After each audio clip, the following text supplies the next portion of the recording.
नमस्ते आप सभी को। कैसे हैं आप सब लोग। मैं साइंटिक बंटी आप सभी लोगों का स्वागत करता हूं एक बार फिर से साइंस गुरु हमारे इस चैनल पर। ठीक है, लास्ट वीडियो में 8th क्लास की ओरिएंटेशन यानी कि 8th क्लास में कौन कौन सी ऐसी चीज़ें हैं जो बच्चे नए पढ़ेंगे, नए नए कंसेप्ट्स, नए नए जो हमारे चैप्टर्स हैं जो किताबों में आएंगे वो, और कौन कौन सी चीज़ें ऐसे हैं जो वो पढ़ चुके होंगे 8th क्लास के लिए हमने लास्ट वीडियो में बताया। This is a special video made for 9th class. 9th class के लिए ये वीडियो है और इस वीडियो में मैं आप सभी लोगों को 9th क्लास के जो स्पेशल स्टूडेंट्स हैं उनको ये बताना चाहूँगा कि वो इस वीडियो में क्या क्या, इस वीडियो से उन्हें ये पता चलेगा कि वो इस क्लास में क्या क्या पढ़ेंगे, कैसे कैसे पढ़ेंगे, कौन कौन सी ऐसी चीज़ें हैं जो उन्होंने पढ़ रखी हैं, कौन कौन सी ऐसी चीज़ें हैं जो बिल्कुल नई होंगी, और कौन कौन सी ऐसी चीज़ें हैं जो उनके लिए आसान होंगी और जिनमें उन्हें दिक्कत आ सकती है। ठीक है, तो आइए शुरुआत करते हैं orientation video of class 9th CBSE on the basis of NCERT.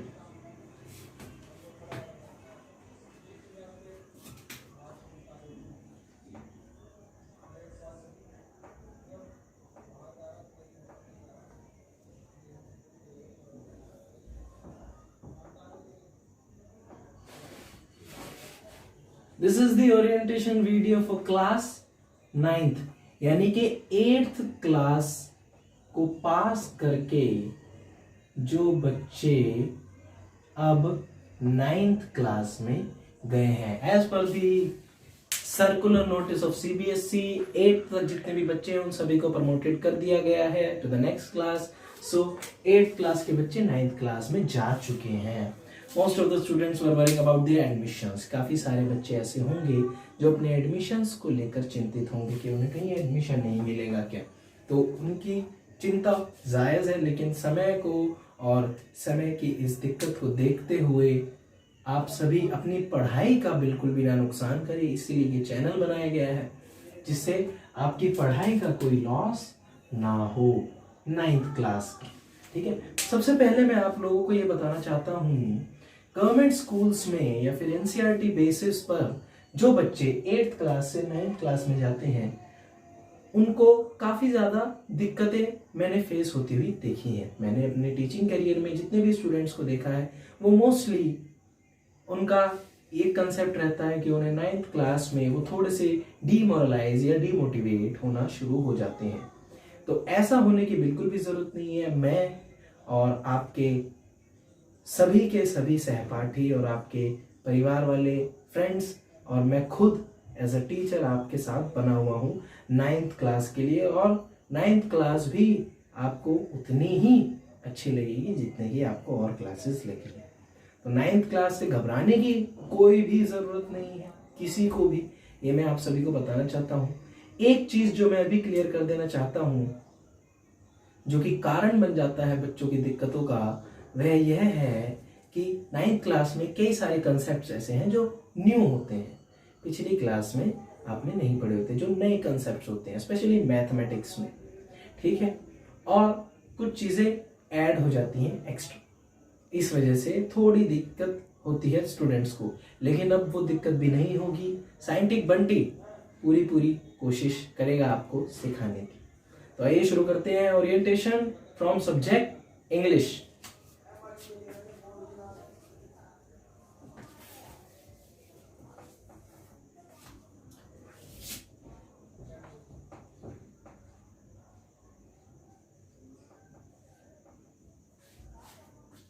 English subject में 3 पार्ट्स, रीडर, सप्लीमेंट्री बुक और ग्रामर।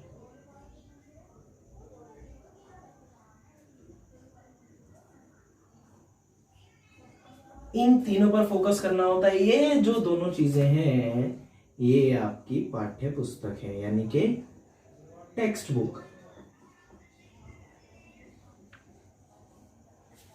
ठीक है, ये दोनों आपके टेक्स्ट बुक मटेरियल हैं, आपको पढ़ना है और इनके बेसिस पर स्टैंजास का या फिर पैसेजेस का पेपर में आंसर लिखकर आना है।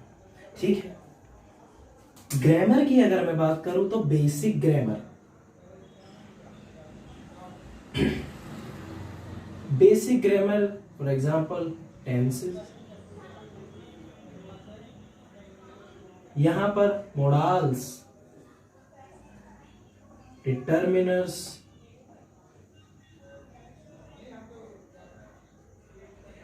prepositions,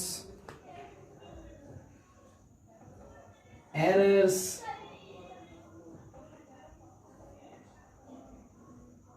omission,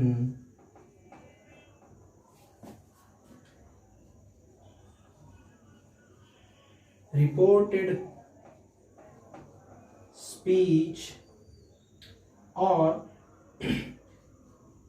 active passive voice वगैरह वगैरह, jumble sentences, rearrangement of sentences, ये सारी चीजें आपको ग्रामर में मिलेंगी। प्लस राइटिंग की अगर बात की जाए, राइटिंग भी ग्रामर का ही पोर्शन है, जो कि सेक्शन बीएससी होता है एग्जाम में, राइटिंग एंड ग्रामर। आपने देखा होगा अपने क्वेश्चन पेपर में, तो जहां पर लेटर यानी के पत्र, फॉर्मल इनफॉर्मल, औपचारिक अनौपचारिक दोनों, letter to the editor and letter to the friend और फैमिली,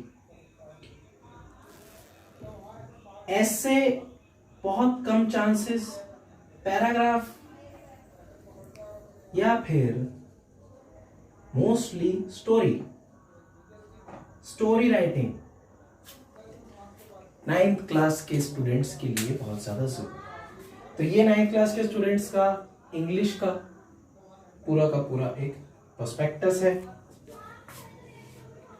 अच्छा, अब इसमें मैं एक चीज और ऐड करना चाहता हूं। नोवेल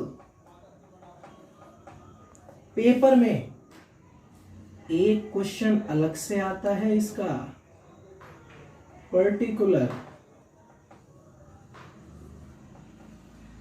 क्वेश्चन एक अलग से किताब या फिर मैं कहूं एक कहानी होती है, जो आपको 9th क्लास और 10th क्लास में भी पढ़नी होती है, इन सभी के साथ, जिसका पेपर में क्वेश्चन आता है। For example Gulliver's travels, for example three man in a boat, for example the diary of a young girl, ये इन नॉवेल्स के एग्जाम्पल हैं जो आपको पढ़ने को मिलेंगे 9th क्लास में और 10th क्लास में। उसके बेसिस पर आपको इसका आंसर देना होता है क्वेश्चन का। So this is the perspective of the subject English in 9th class.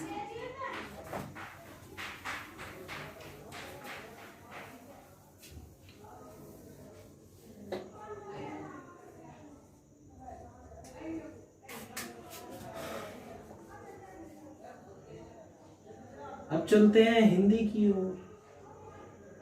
Hindi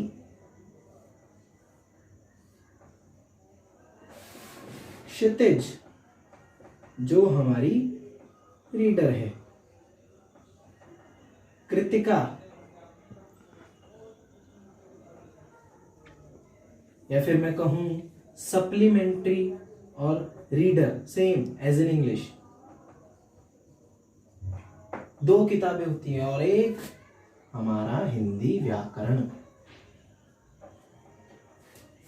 same as English, ये भी एक लैंग्वेज है। और हिंदी व्याकरण में कौन कौन सी चीजें हम पढ़ते हैं वो सारी यहां पर आएंगी, प्लस ऐड होंगी। इसमें आएगा वाक्य,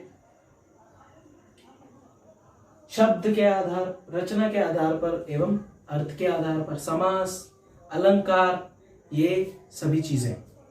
ठीक है, तो आप सभी को हिंदी और हिंदी के साथ साथ और भी सब्जेक्ट्स का ध्यान रखना है। जैसे कि अगर मैं हिंदी ग्रामर की बात करूं, वाक्य, अलंकार, समास, समास विग्रह मैं इसे कह सकता हूं, इस तरीके से।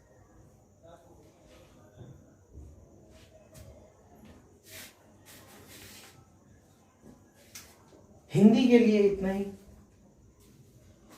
Same as English. अब चलते हैं एसएसटी की तरफ। 4 सब्जेक्ट्स इस बार एसएसटी में हमारे बन जाते हैं 9th क्लास में।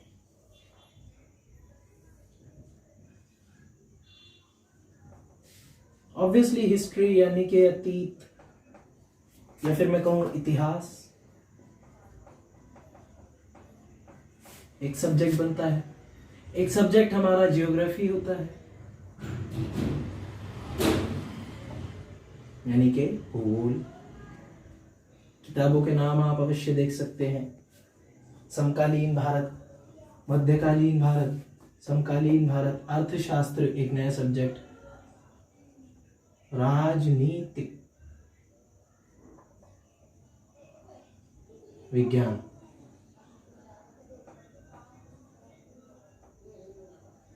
यानी कि पॉलिटिकल साइंस। और एक सब्जेक्ट होता है हमारा यहां पर जो न्यू सब्जेक्ट ऐड होता है, दैट इज इकोनॉमिक्स, जिसको अर्थशास्त्र कहा जाता है। अलग कंसेप्ट्स हैं और एसएसटी जैसा कि हमेशा की तरह चलती हुई आ रही है, यहां भी वैसे ही चलेगी। सेकंड चीज,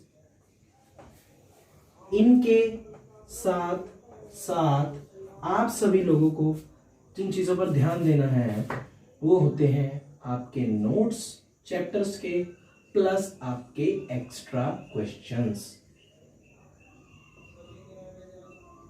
अगर आपके पास ये चीजें हैं तो आप बहुत ही आसानी से एसएसटी का पेपर बहुत ही अच्छे से अटेम्प्ट कर सकते हो, उसमें स्कोर कर सकते हो ज्यादा से ज्यादा मार्क्स। हिस्ट्री, ज्योग्राफी, राजनीतिक विज्ञान यानी कि पॉलिटिकल साइंस, और अर्थशास्त्र, भूगोल, इतिहास, अर्थशास्त्र और राजनीतिक विज्ञान, ये चारों के चारों सब्जेक्ट्स नोट्स और एक्स्ट्रा क्वेश्चंस की हेल्प से और किताब का पाठ्यक्रम पढ़कर आप बहुत ही अच्छे से सेटिस्फाइंग एग्जाम देकर आ सकते हो। ठीक है, दिस इज अबाउट एसएसटी यानी कि सोशल स्टडीज, या फिर हम इसको एसएससी भी कह सकते हैं, सोशल साइंस, सामाजिक विज्ञान। संस्कृत, जैसा कि मैंने बताया, संस्कृत के बारे में मैंने आपको 8th क्लास के ओरिएंटेशन में भी बताया था कि संस्कृत एक ऐसा सब्जेक्ट है, वो भी एक लैंग्वेज है, ग्रामर बेस्ड सब्जेक्ट है, वहाँ भी ग्रामर होती है, लेकिन संस्कृत का जो एग्ज़ाम होता है वो एनसीईआरटी बेस पर इतना डिफिकल्ट नहीं होता कि उसके लिए हम इतना उसको टाइम दें। सेकंड चीज़ ये कि संस्कृत का जो आंसर्स होते हैं वो क्वेश्चंस में ही मौजूद होते हैं। संस्कृत के लिए ज़्यादा टेंशन लेने की ज़रूरत नहीं है स्टूडेंट्स।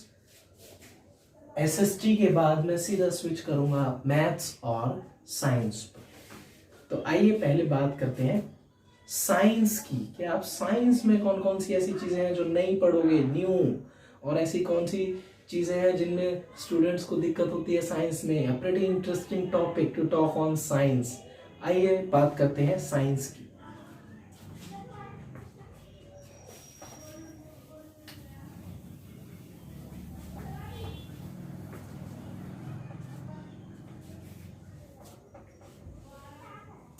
साइंस यानी कि हमारी विज्ञान।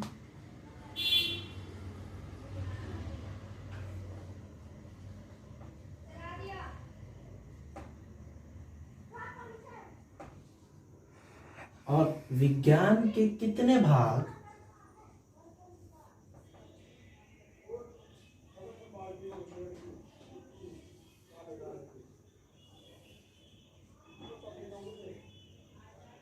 ऑब्वियसली 4, जैसा कि मैंने आपको बताया।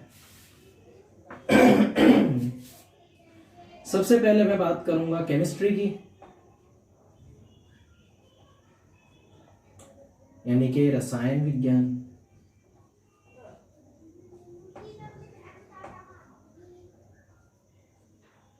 उसके बाद बायोलॉजी,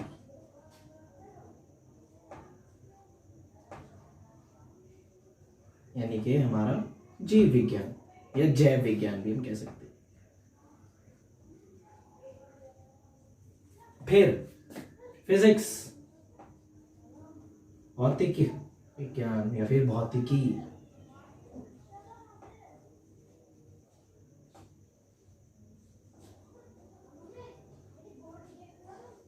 और अंत में सामान्य विज्ञान।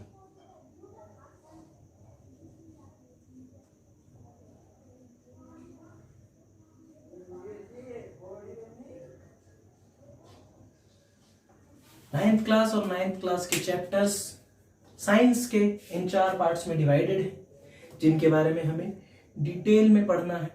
और आइए बात करते हैं सबसे पहले केमिस्ट्री की, कि केमिस्ट्री क्या है। केमिस्ट्री मैंने आपको जैसा कि पहले भी बताया है, केमिकल्स के बारे में हम यहाँ बात करते हैं, रसायन के बारे में, एलिमेंट्स यानी तत्वों के बारे में, यौगिकों के बारे में, चीजों के बारे में, सर पदार्थों के बारे में, मिक्सचर्स के बारे में, मिश्रण के बारे में, ठीक है। पदार्थ, जीव विज्ञान, जीवों के बारे में बात की जाती है, प्लांट्स यानी कि पौधे, पादप, ह्यूमंस इंसान, जानवर, जीव, इन सभी जीवों के बारे में, जीवन शैली के बारे में, भौतिक विज्ञान, चलना फिरना, चीजों का होना इधर से उधर, दिस इज फिजिक्स, भौतिक विज्ञान। जनरल साइंस, सामान्य तौर पर होने वाली चीजें हमारी रोजमर्रा की जिंदगी में और जिनका हम इस्तेमाल भी करते हैं, वो सारी चीजें आती हैं जनरल साइंस के अंदर। तो आइए बात करते हैं जनरल साइंस में। सबसे पहले साइंस में हम बात करते हैं सबसे पहले केमिस्ट्री की। केमिस्ट्री के बड़े सीधे साधे पहले 4 chapter, first chapter, second chapter,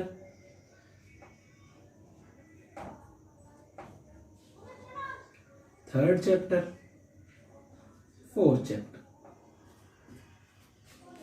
आमतौर पर बताऊं तो देखने में, सुनने में, अगर आप किताब खोलकर देखोगे तो शायद आपको हर एक चीज नहीं लगे, लेकिन जब आप पढ़ना ध्यान से शुरू करोगे, तो एक एक चीज आपको ऐसे समझ आएगी जैसे मक्खन। बहुत ही अच्छे chapters, states of matter, matter के बारे में, matter is around us pure, third chapter atoms and molecules, और fourth chapter structure of an atom. पदार्थ, क्या हमारे आसपास के पदार्थ शुद्ध होते हैं, परमाणु एवं अणु। और फोर्थ चैप्टर होता है किसी भी परमाणु की संरचना, ठीक है। तो हम इन नए चैप्टर्स के बारे में पढ़ेंगे, यानी कि हमारे आसपास के पदार्थ किन किन तरीकों के हो सकते हैं। लिक्विड हो सकता है, गैस हो सकता है और सॉलिड हो सकता है। फॉर लिक्विड, वाटर जैसे कि पानी लिक्विड होता है, अगर मैं उसे जमा दूं तो आइस यानी कि बर्फ सॉलिड बन जाता है, और अगर मैं उसे गर्म करता रहूं तो उसकी भाप बनकर हो जाती है, दिस इज गैस, ठीक है। एटम के बारे में पढ़ेंगे और उसकी संरचना यानी कि उसके स्ट्रक्चर के बारे में पढ़ेंगे, ठीक है। ये चारों चीजें हैं जो जिनका आपने थोड़ा थोड़ा सा पार्ट 8th क्लास में थोड़ा बहुत पढ़ रखा है, फर्स्ट और सेकंड में। इस चैप्टर में मेटल्स नॉन मेटल्स की बात आएगी। यहाँ ये वाला जो चैप्टर है ये 6th क्लास में, सेकंड चैप्टर जो है ये 6th और 7th में अपने सेपरेशन ऑफ सब्सटेंसेस में कहीं ना कहीं इसका आपने अध्ययन किया है, इसको पढ़ा है। और जो थर्ड फोर्थ चैप्टर है वो आपके लिए नए होंगे, ठीक है। बायोलॉजी की मैं बात करूं, 5th chapter, 6th chapter, 7th chapter बिल्कुल नए, और ये तीनों के तीनों चैप्टर बहुत ही ज्यादा इंपॉर्टेंट है। पूरी बायोलॉजी इन 3 चैप्टर पर बेस्ड है। 9th क्लास की, 9th क्लास में बायोलॉजी के केवल यही 3 चैप्टर हैं। This is cell, 8th class में अच्छे से पढ़ा हुआ है सेल, सेल यहां पर कंटिन्यू है। 6th चैप्टर सेल से ही जुड़ा हुआ, क्या चीज, टिश्यूज यानी कि ऊतक। मूलभूत इकाई जीवन की कोशिका, और ऊतक यानी कि टिश्यूज।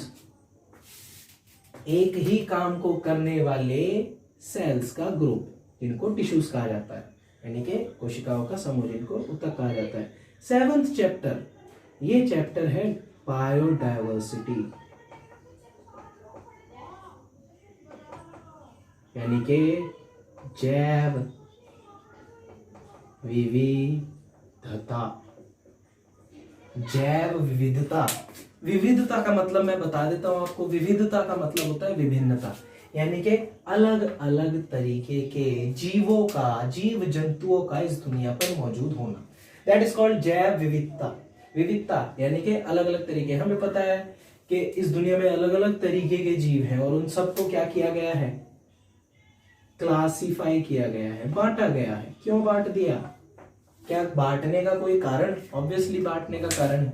इसका कारण मैं आपको एक एग्जांपल से समझाऊंगा। मान लीजिए आपके घर में रसोई है, सभी के घर में रसोई होती है, या फिर बर्तन होते हैं सभी के घर में। मम्मी या फिर जो भी बर्तन साफ करता है वो हर एक बर्तन को अलग अलग करके रखता है। गिलास सब एक जगह रखे होते हैं, कटोरी सारी की सारी एक जगह, ठीक है, थालियां सब एक जगह, चम्मचे एक जगह। क्यों? जिससे हमें पता लग सके कि कौन सी चीज कहां से उठानी है, और इससे क्या हो जाता है, काम इजी यानी कि आसान हो जाता है। इसी तरह से अगर हम जानवर, इंसान और जानवर की प्रजाति को, अलग अलग प्रजाति को, प्लांट्स पौधों की अलग अलग प्रजाति को, जीवों की अलग अलग प्रजाति को अगर बांट दें तो वहां भी हमें जीवों को पहचानने में आसानी होगी। इस वजह से इनको बांटा गया है। ये हम पढ़ेंगे चैप्टर नंबर 7 में। This is belongs to biology. अब बात करते हैं the most important part of 9th class, physics, जो कि सबसे ज्यादा भी है। फिजिक्स में 8th chapter, 9th chapter, 10th chapter, 11th chapter और 12th चैप्टर। केमिस्ट्री के 4, बायोलॉजी के 3, जनरल साइंस में आप देखेंगे 3 चैप्टर आएंगे, ठीक है। अच्छा, मैं बायोलॉजी में यहाँ पर 13 चैप्टर ऐड करना चाहूंगा जो कि जनरल साइंस में भी ऐड होगा, और 14th और 15th जनरल साइंस का है। तो आप सबने देखा होगा 4, 3 और 4, यहाँ भी 3 चैप्टर बचे। फिजिक्स में 5 चैप्टर आपको सीधा सीधा दिख रहे हैं। तो इसका मतलब ये कि फिजिक्स का कोर्स बड़ा है थोड़ा सा इनके मुकाबले, प्लस इंपॉर्टेंट भी है। 8th चैप्टर, मोशन, कोई भी चीज किसी तरीके से कैसे गति करती है, चलती है, मोशन, किसी भी चीज का हिलना डुलना, वो हम पढ़ेंगे मोशन के अंदर। आपने पढ़ रखा है 8th क्लास में और 7th क्लास में। 9th chapter, laws of motion, laws of motion यानी कि गति के नियम। यहां हम न्यूटन के द्वारा दिए गए गति के नियमों के बारे में पढ़ेंगे। मोशन में हम वेग यानी कि वेलोसिटी के बारे में पढ़ेंगे, स्पीड के बारे में पढ़ेंगे, समय के बारे में पढ़ेंगे, टाइम के बारे में, डिस्प्लेसमेंट यानी कि विस्थापन के बारे में पढ़ेंगे, जब एक चीज दूसरी जगह जाती है एक जगह से। यहाँ पर हम कई सारी दूसरी चीजों के बारे में, एसआई यूनिट्स के बारे में ध्यान देंगे। 10th चैप्टर है ग्रेविटेशन यानी कि गुरुत्वाकर्षण। आप लोगों ने हमेशा से एक चीज सोची होगी कि जब पृथ्वी घूमती है तो उसके साथ साथ हम क्यों नहीं घूमते, या फिर जब पृथ्वी घूमती है तो हम उल्टे सीधे क्यों नहीं होते। उस सभी के कारण मिलेंगे इस चैप्टर में, गुरुत्वाकर्षण बल, ग्रेविटेशन।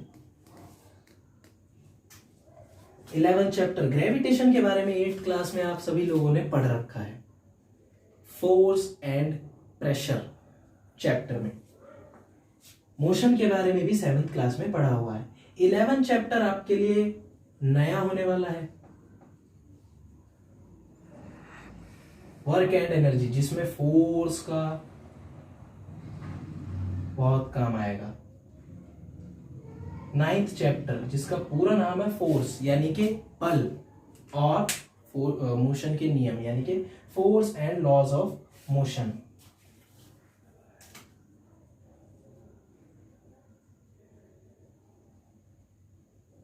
फोर्स और यानी कि बल एवं गति के नियम।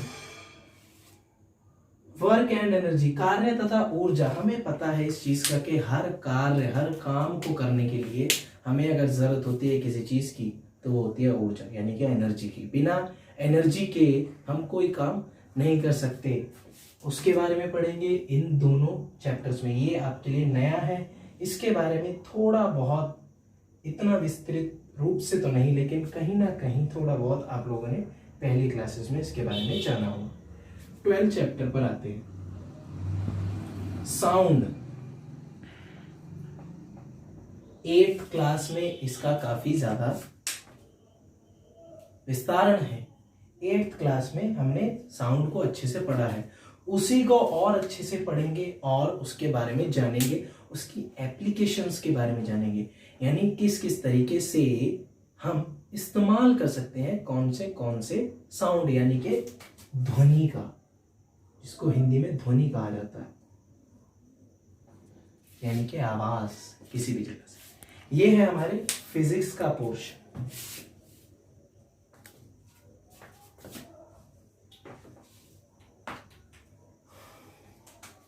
अब बात करते हैं जनरल साइंस की। 13th चैप्टर, 14th चैप्टर और 15th चैप्टर। 13th चैप्टर है why do we fall ill, यानी कि हम बीमार क्यों पड़ते हैं, हमारी बीमारी का क्या कारण है।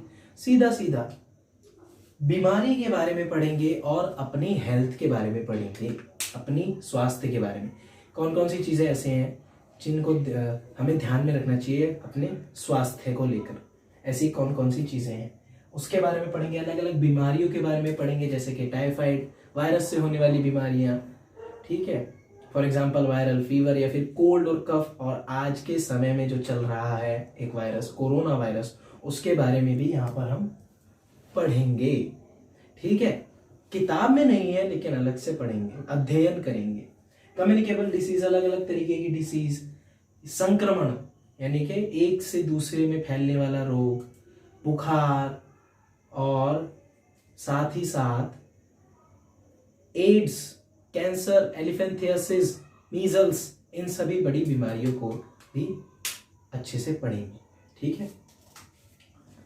14th चैप्टर है हमारा आर एनवायरमेंट, यानी कि हमारा पर्यावरण। हमारे पर्यावरण में ऐसी कौन कौन सी चीजें हैं जो होती है। हमारा पर्यावरण 3 साइकिल के बारे में हम यहाँ पढ़ेंगे। वो साइकिल 4 साइकिल। वाटर साइकिल यानी कि किस तरीके से पानी जो है वो चलता है इस पूरे दुनिया में, इस पूरे संसार में, एक से दूसरे जगह। वर्षा और वाष्पीकरण, दोनों चीजें।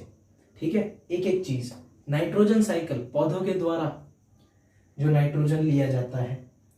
कार्बन साइकिल और ऑक्सीजन साइकिल, इन सभी के बारे में। प्लस सबसे ज्यादा इंपॉर्टेंट चीज जो एग्जाम में आती है वो आती है ओजोन परत के बारे में, ओजोन लेयर के बारे में यहाँ पर हम पढ़ेंगे, और क्यों ओजोन लेयर आज के टाइम में इतनी डैमेज हो चुकी है। डिप्लेशन ऑफ ओजोन लेयर के बारे में यहाँ पर अध्ययन होगा। अब बात आती है last chapter of your course, that is improvement in food resources. Food resources आप लोगों ने 8th क्लास में पहला चैप्टर पढ़ा, क्रॉप मैनेजमेंट, उससे रिलेटेड हुआ 9th क्लास का ये last chapter, 15th chapter, improvement in food resources. Food resources यानी कि खाद्य संसाधनों का इंप्रूवमेंट, खाद्य संसाधनों में उन्नति हम कह सकते हैं। ठीक है, और इंप्रूवमेंट खाद्य संसाधनों में कैसे होगा, जब खाद्य संसाधन ज्यादा से ज्यादा बनेंगे। इंटरक्रॉपिंग, इंट्राक्रॉपिंग, अलग अलग तरीके से फसलों को उगाना, अलग अलग तरीके से ज्यादा फसल उगाना कम समय में, अलग अलग जगह से, जैसे कि बी कीपिंग हम करते हैं। बी कीपिंग जिसे कहा जाता है मधुमक्खियों को एक अलग जगह पर मधुमक्खियों को पालना, शहद बनाना। पोल्ट्री फार्म, मुर्गी पालन कहा जाता है जिसे। ठीक है, भैंसों को पालना। ठीक है, इन सारी चीजों का हम अध्ययन यहाँ पर करेंगे। फिशिंग यानी कि मछली पालन जिसे कहा जाता है। ठीक है, फिश फार्मिंग। ये है आप सभी स्टूडेंट्स का 9th क्लास का साइंस के सब्जेक्ट का प्रोस्पेक्टस। कौन कौन सी चीजें ऐसे हैं जो हमने नहीं पढ़ी, कौन कौन सी चीजें ऐसे हैं जो बिल्कुल नहीं है, कौन कौन सी चीजें ऐसे हैं जो पढ़ रखी है और जो जरूरी है। ये है 9th क्लास की। अब चलते हैं मैथमेटिक्स पर।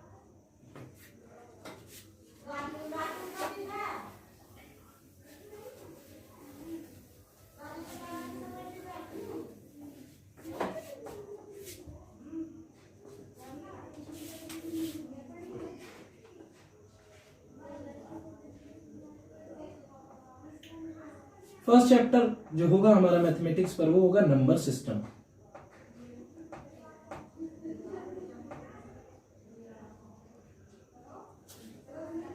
Natural number, whole number, prime numbers, consonants, integers, real, irrational, rational, ये सारी चीजें यहाँ पर हम पढ़ेंगे। ठीक है, इरेशनल और रेशनल नंबर्स के बारे में, नंबर सिस्टम किस तरीके से, टर्मिनेटिंग, नॉन टर्मिनेटिंग, और यहाँ पर एक जो नए साइन का यूज किया जाता है वो होता है बार। इसको हम बार बोलते हैं। किसी भी नंबर के ऊपर अगर बार लगा होता है, जैसे मान लीजिए 9 बार, तो इसका मतलब 9999 रिपीट होता हुआ चला जा रहा है। फॉर एग्जाम्पल अगर मैं आपको बताऊं, अगर मैं 10 को डिवाइड करूंगा 3 से, तो 3 कितना आएगा 9, 1 बच गया, पॉइंट लगाया, 0 लगाया, 3, फिर 9, 3 बच गया, 1 बच गया। तो यहाँ पर 3 3 3 3 3 आता रहेगा, पॉइंट लगाकर मैं इसे डिवाइड करता रहूंगा तब भी। तो इसका मतलब एक डिजिट बार बार रिपीट हो रही है, दैट इज कॉल्ड 3.3 बार। इसको बार कहा जाता है, नॉन टर्मिनेटिंग रिपीटिंग। रिपीटिंग यानी जो बार बार रिपीट होता है। नंबर सिस्टम में हम इस बारे में पढ़ेंगे।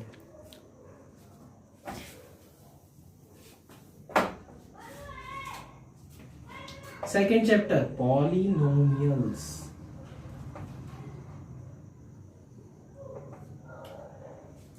सेवंथ क्लास और 8th क्लास में आप सभी बच्चों ने मोनोमियल, बाइनोमियल, ट्राइनोमियल और पॉलिनोमियल के बारे में पढ़ा। ये वही पॉलिनोमियल है, किस तरीके से पॉलिनोमियल की इक्वेशंस को सॉल्व किया जाता है, इस चैप्टर में वो पढ़ेंगे। प्लस इसमें 8th क्लास में हमने जो फैक्टराइजेशन की थी वो भी इंप्लीमेंट होगी on the basis of identities. Identities यानी कि फॉर्मूले, जैसे कि a प्लस बी का होल स्क्वायर, इस तरीके से a प्लस बी का whole square, A square minus B square,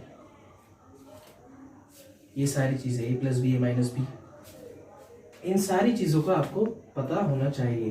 third chapter आपने कभी नहीं पढ़ा, आपके लिए नया होगा, कोऑर्डिनेट ज्योमेट्री। लेकिन इतना भी नया नहीं, क्योंकि इसके बारे में हम 8th क्लास में पढ़ चुके हैं, इंट्रोडक्शन टू ग्राफ्स में। ये बिल्कुल वही चैप्टर है। तो यहाँ पर चैप्टर का नाम अलग है लेकिन कंसेप्ट नहीं, ग्राफ्स के बारे में पढ़ा जाएगा। फोर्थ चैप्टर, 7th क्लास और 8th क्लास में हमने बात की थी linear equations in one variable. ठीक है, ये है पहला चैप्टर है, वो हमारा है नंबर सिस्टम, यानी कि संख्या के बारे में, और हम पढ़ते हैं संख्याओं के बारे में। ये बहुपद, जिसमें हम खंडन के बारे में भी पढ़ते हैं, और इसमें कई सारी आइडेंटिटीज होती है, यानी कि फॉर्मूले। कोऑर्डिनेट ज्योमेट्री, निर्देशांक ज्यामिति जिसको कहा जाता है। ठीक है, और फोर्थ चैप्टर होगा हमारा लीनियर इक्वेशंस इन टू वेरिएबल्स। दो चर वाली रैखिक समीकरण, दो चर वाली रैखिक समीकरण। हमने 7th और 8th क्लास में एक चर के बारे में पढ़ा था। चर यानी कि या तो x या y, इनमें से कोई एक। यहां पर x भी होगा, y भी होगा, कोई भी दो चर के बारे में हम पढ़ेंगे। ठीक है, फिफ्थ चैप्टर का मार्जिन फर्स्ट और सेकंड टर्म में इतना नहीं होता, और उसके ऊपर काफी सवाल भी उठते हैं। यूक्लिड ज्योमेट्री उस चैप्टर का नाम है। ठीक है, कंसेप्चुअल चैप्टर है, थियोरेटिकल है थोड़ा सा।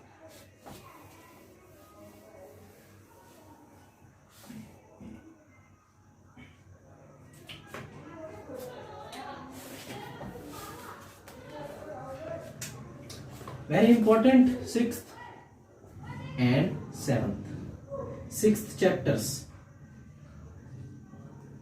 lines and angles.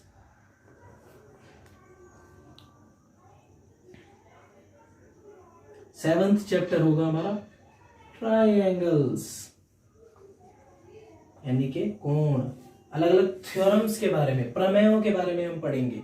थ्योरम्स कौन कौन से, रूल्स हैं, रूल्स के बारे में यहाँ पर पढ़ाई होगी। ज्योमेट्री है सारी की सारी। 8th चैप्टर क्वाड्रिलेटरल्स और उनकी properties. 9th chapter area of parallelogram and triangles. 10th chapter circle. 11th chapter construction. Lines and angles, geometrical chapter, lines और एंगल्स के बारे में 7th और 8th क्लास में हमने पढ़ा है। अल्टरनेट इंटीरियर, वर्टिकली अपोजिट यानी कि आंतरिक कोण, वर्टिकली अपोजिट एंगल्स, अंतर्बाह्य कोण, ये सारी की सारी चीजें, हर एक कोण हम यहाँ पढ़ेंगे। लाइन्स के बारे में पढ़ेंगे। त्रिभुज और अलग अलग त्रिभुज और इनकी कॉन्ग्रुएंसी यानी कि सर्वांग समता के बारे में पढ़ेंगे। चतुर्भुज, अलग अलग चतुर्भुज और अलग अलग चतुर्भुज की अलग अलग प्रॉपर्टीज के बारे में हम यहाँ ध्यान देंगे। एरिया किस तरीके से निकाला जाता है पैरेललोग्राम का, उसके बारे में ध्यान देंगे। सर्कल की कौन कौन सी ऐसी चीजें हैं जो आज तक हमें नहीं पता थी लेकिन अब पता चल जाएंगी। और कंस्ट्रक्शन यानी कि प्रैक्टिकल ज्योमेट्री, जब तक आप जिसे नाम देते आए हैं, कंपास, स्केल और पेंसिल का इस्तेमाल करके जो एंगल्स हम क्रिएट करते हैं वहां पर सभी में थ्योरम्स लगेंगी यानी कि प्रमेय, यानी कि रूल्स, नियम, उन सभी को हमने पढ़ना है। अच्छा, मैं आप सभी लोगों को एक बात बता सकता हूं कि यहाँ पर फाइंडिंग वाले क्वेश्चंस नहीं बल्कि शो दैट वाले क्वेश्चन ज्यादा होंगे। शो दैट जहां पर आपको चीजें सिद्ध करनी होंगी, बतानी होंगी, सबूत देना होगा कि मानो हमें ये पता है कि स्क्वायर के चारों कोण 90 डिग्री के होते हैं, तो इस चीज को सिद्ध करो। वर्ग के चारों कोण 90 डिग्री के क्यों होते हैं? या फिर एक ऐसा समांतर चतुर्भुज जिसके दोनों के दोनों विकर्ण बराबर होते हैं, वो एक आयत क्यों होता है? एक ऐसा पैरेललोग्राम जिसके डायगोनल्स इक्वल होते हैं, वो रेक्टेंगल क्यों होता है? उसके बारे में। कंस्ट्रक्शन में हमें कंस्ट्रक्शन करनी है जैसे कि हम करते हुए आ रहे हैं, रचना जिसे कहा जाता है, एंगल्स बनाने हैं, लाइंस बनानी है, ट्रायंगल्स बनाने हैं, कंपास, स्केल, पेंसिल, प्रोटेक्टर का इस्तेमाल करके। ठीक है,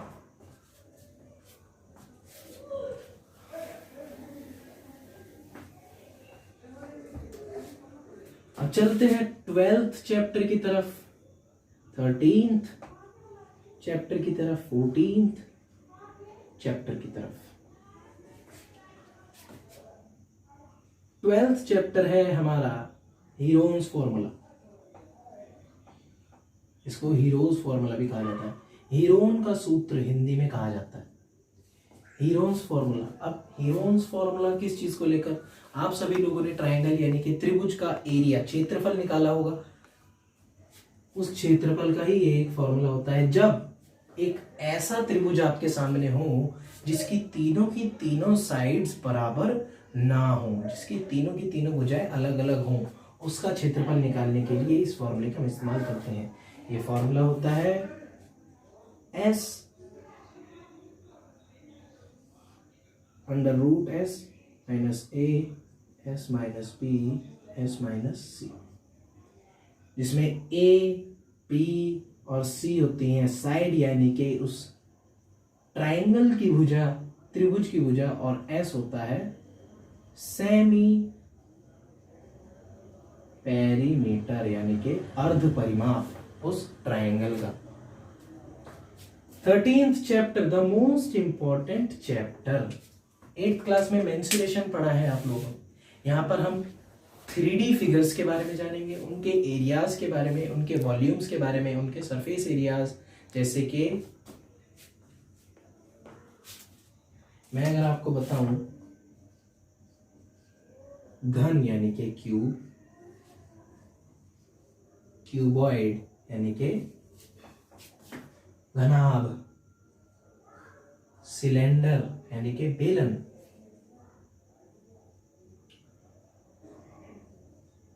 स्फेयर यानी कि गोला, हेमीस्फेयर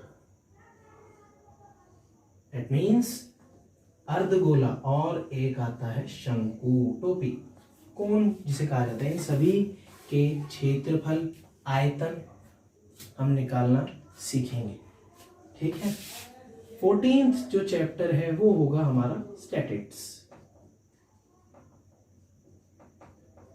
यानी कि सांख्यिकी, जहां पर हम सेंट्रल टेंडेंसी निकालते हैं, बीच की चीजें, जैसे कि मीन माध्य, मीडियन माध्यक, और मोड यानी कि बहुलक। इन सभी के फॉर्मूलेज होंगे जिनके बारे में हम यहाँ चर्चा करेंगे। अलग फॉर्मूले होंगे, 8th क्लास में जो आपने पढ़े हैं उनसे काफी अलग फॉर्मूले यहाँ पर होंगे। और अब बचा है एक लास्ट पॉइंट आपकी इस वीडियो का और मैथ्स के चैप्टर का, वो है 15th chapter of class maths, that is probability, जिसके बारे में आप अलग से चर्चा करेंगे इस क्लास में। चांस के बारे में हमने पढ़ा 8th क्लास में, अभी हम यहाँ पढ़ेंगे प्रोबेबिलिटी के बारे में, यानी कि प्रायिकता, कौन कौन सी ऐसी चीज है जो कि हो सकती है। इसका एक फॉर्मूला होता है और इसकी एक खासियत होती है कि प्रोबेबिलिटी कभी भी 1 और 0 के बीच में ही होती है, कभी भी ना तो वो 0 से कम हो सकती है और ना वो 1 से ज्यादा। अब ये क्या चीज है, इसके बारे में अगर आप जानने के लिए क्यूरियस है तो जल्दबाजी नहीं, ये सारी चीजें आपको कोर्स के स्टार्ट होते ही पता चलेगी। बहरहाल मैंने आपको बताना था कि आप कौन कौन सी ऐसी चीजें हैं जो इस क्लास में नहीं पढ़ेंगे न्यू, और कौन कौन सी चीजें ऐसी हैं जो आपने पढ़ रखी हैं। So that is all for the orientation of class 9th। और अगर आपको वीडियो पसंद आई हो तो please like the video, share the video and subscribe my channel Scientific Guru, Scientific Bunty, Science Guru from home, क्योंकि क्वारंटीन है और आप सभी लोग घर पर रहें, स्वस्थ रहें, यही मैं आप सभी लोगों से उम्मीद रखता हूँ। Please stay safe, stay at home and नमस्ते।